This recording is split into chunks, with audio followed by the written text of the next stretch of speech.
going to use this hundreds chart to practice perfect squares. So in the last video, you learned what a perfect square is. Now we're going to shade in all of the squares that we're going to reference from 1 to 100. So in our chart, we have 1, 4, 9, 16, 25, 36, 49, 64, 81,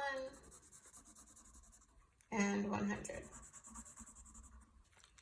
Now, we're going to answer the questions that are underneath of this. So what is the square root of 9? Okay, I can also write this as a square root of 9 like this. And that's going to be equal to 3.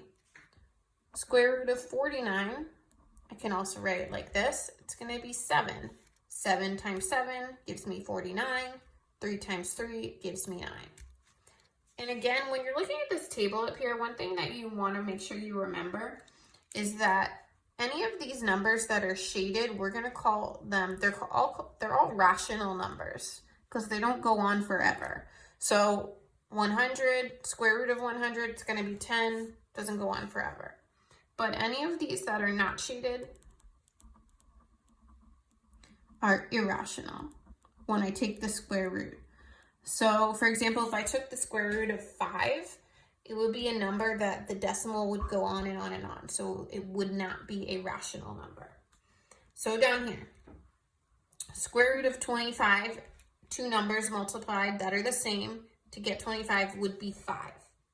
Square root of 16 would be 4. So these two, not so bad. Now, x squared is equal to 1. So I need to know what x is. Two numbers that are the same that multiply to be 1. I know that has to be 1 times 1. So in this case, x is going to be equal to 1.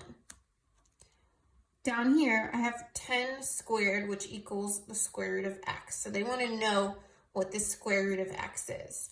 I know 10 squared means 10 times 10, and 10 times 10 is 100.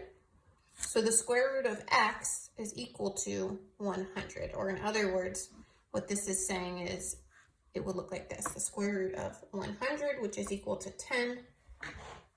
And that is how you practice perfect squares.